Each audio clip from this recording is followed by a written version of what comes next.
नमस्कार दोस्तों, उन्नयन प्रकाशन के इस YouTube चैनल पर आपका हार्दिक स्वागत है, अभिनंदन है। आज मैं एक कहानी साझा कर रहा हूं। आशा है कि आपको प्रेरित करेगी। तो चलिए शुरू करते हैं। यूनान में एक बहुत ही प्रसिद्ध दार्शनिक था जिसका नाम सोलन था। उसकी प्रसिद्धि दूर दूर तक थी। वह सुकरात जैसा मनीषी था। सम्राट ने बुलाया सिर्फ इसलिए कि सोलन की बड़ी ख्याति थी। उसके एक एक शब्द का मूल्य अकूत था। सम्राट ने उससे ज्ञान लेने के लिए नहीं बुलाया था, कुछ उससे सीखने के लिए नहीं बुलाया था। सिर्फ सोलन को बुलाया था कि देख मेरे महल को, मेरे साम्राज्य को, मेरी धन संपदा को। और सम्राट चाहता था कि सोलन प्रशंसा करे कि आप जैसा सुखी और कोई भी नहीं है, तो इस वचन का मूल्य होगा।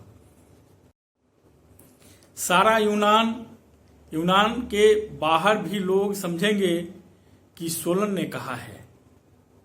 सोलन आया, उसे महल घुमाकर दिखाया गया। अकूत संपदा थी सम्राट के पास, न मालूम कितना उसने लूटा था। बहुमूल्य पत्थरों के ढेर थे, स्वर्ण के खजाने थे। महल ऐसे सजा था जैसे दुल्हन हो। फिर उसे सम्राट के पास लाया गया। सम्राट सोच रहा था कि सोलन कुछ बोले, लेकिन सोलन चुप था। न केवल वह चुप था बल्कि गंभीर होता गया। फिर ऐसे उदास हो गया मानो मरणासन्न सम्राट को अंतिम विदाई देने आया हो। आखिर सम्राट ने ही खामोशी तोड़ी और बोला, तुम्हारी समझ में कुछ आ रहा है कि नहीं? मैंने सुना है कि तुम बहुत बड़े विद्वान हो। मुझ जैसा सुखी तुमने कहीं कोई और मनुष्य देखा है? मैं परम सुख से अनुप्राणित हूं। सोलन, इस पर कुछ बोलो। सोलन ने कहा कि मैं चुप ही रहूं वही अच्छा है, क्योंकि क्षण भंगुर को मैं सुख नहीं कह सकता, और जो शाश्वत नहीं है उसमें सुख हो भी नहीं सकता। सम्राट, यह सब दुख है, बड़ा चमकदार है, लेकिन दुख है। तुम इसे सुख समझते हो तो तुम बहुत बड़े मूढ़ हो।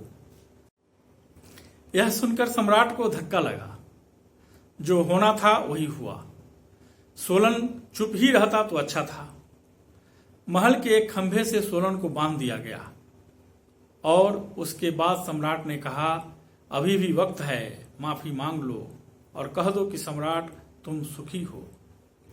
सोलन ने कहा, झूठ मैं न कह सकूंगा। मृत्यु में कुछ हर्जा नहीं है, क्योंकि मौत चिरंतन सत्य है।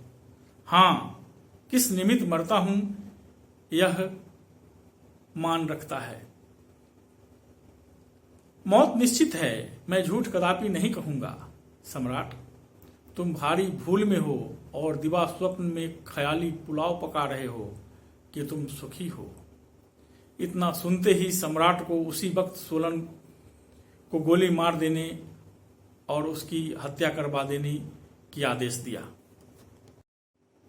उसके चमचे सिपाही उसे तुरंत गोली मारकर हत्या कर दी।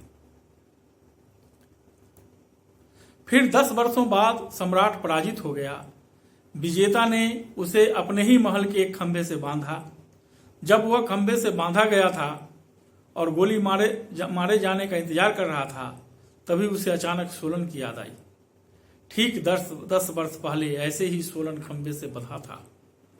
अब उसे उसके शब्द भी सुनाई देने लगे, जो शाश्वत नहीं है वह सुखी नहीं है, जो क्षणभंगुर है उसका कोई मूल्य नहीं। यह चमकदार दुख है। उसी चमकदार दुख को सुख मानकर यह सम्राट इस खंभे पर लटक गया। उसकी आंखें बंद हो गईं, वो अपने को भूल गया। सोलन की छवि उसके मनोमस्तिष्क में दृष्टिगोचर होने लगी, और जब उसे गोली मारी जा रही थी तब उसके होठों पर मुस्कुराहट थी, और आखिरी शब्द जो उसके मुंह से निकले वे यह थे, सोलन मुझे माफ कर दो, मुझे क्षमा कर दो, तुम ही सही थे। तो दोस्तों, वह जो हमें सुख जैसा मालूम होता है, दरअसल वह सुख नहीं है। फिर हम इसके लिए क्यों सबको दुख देते हैं? तो दोस्तों, आज के लिए बस इतना ही। फिर जल्द ही मिलेंगे एक नए टॉपिक के साथ। तब तक मुझे विदा दीजिए। और हाँ, मेरे चैनल को अगर सब्सक्राइब नहीं किया है तो जरूर सब्सक्राइब कर लीजिए। नमस्कार, जय हिंद, जय भारत।